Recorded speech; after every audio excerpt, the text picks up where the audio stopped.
ఇది ముంబైలో జరిగిన రియల్ స్టోరీ. ఒక అమ్మాయి ఒక అబ్బాయి ఇద్దరు వేరే వేరే ప్లేసెస్ నుంచి వచ్చి ఒక దగ్గర కలుస్తారు.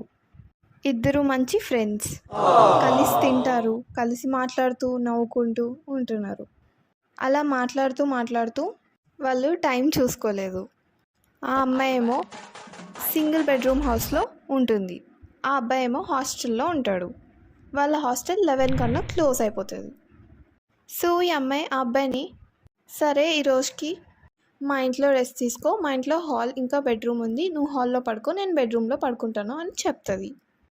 సరే అని ఇద్దరు అమ్మాయి వాళ్ళ ఇంటికి వెళ్ళి అతను హాల్లో పడుకుంటాడు. ఆమె అతనికి కావాల్సిన బెడ్, బ్లాంకెట్ అన్నీ అక్కడ అరేంజ్ చేసి పెట్టింది. కానీ ఆమె బెడ్రూమ్లో ఏసీ ఉంది. ఇతనికి హాల్లో చాలా వేడి పుట్టడం వల్ల ఆ అమ్మాయికి బెడ్రూమ్లో పడుకుంటానని చెప్తాడు. సరే ఆమె కింద పడుకో, నేను బెడ్ పైన పడుకుంటాను అని చెప్పి ఇద్దరు పడుకుంటారు. కానీ కొద్దిసేపటికి ఆ అబ్బాయి, నాకు చాలా ఆకలిస్తుంది, పద బయటికి వెళ్ళి ఏమైనా తిందామని చెప్తాడు. కానీ ఆ అమ్మాయి, వద్దు నేను రాను ఇప్పుడు అని చెప్పి పడుకుని పోతుంది.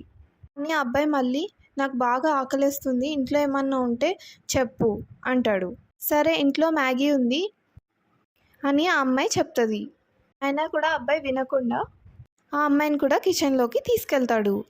కిచెన్లోకి వెళ్ళిన తర్వాత అబ్బాయి ఆ అమ్మాయికి ఇలా చెప్తాడు, ఈ బెడ్ కింద ఎవరో ఒక అతను ఉన్నాడు అని నాకు డౌట్ వస్తుంది అని చెప్పగానే ఆ అమ్మాయి భయపడి పోలీసులకి కాల్ చేస్తుంది.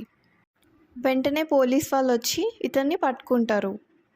ఒకవేళ ఆ అబ్బాయికి లేట్ అయ్యి ఉండకపోతే హాస్టల్కి, ఆ అబ్బాయి ఆ అమ్మాయి వాళ్ళ ఇంటికి వెళ్ళి ఉండకపోతే ఏమయ్యేదో ఊహించండి.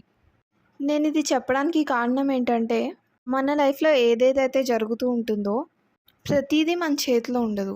కానీ ఆ శివుడికి అన్నీ తెలుసు, ఆ దేవుడు అంతా మంచి చేయడానికే చూస్తాడు. ఈ స్టోరీ చెప్పగానే మీరు ఏదేదో అనుకొని ఉంటారు. ప్రతి స్టోరీలో బ్యాడే కాదు, కొన్ని స్టోరీస్లో మంచి కూడా ఉంటుంది ఫ్రెండ్స్.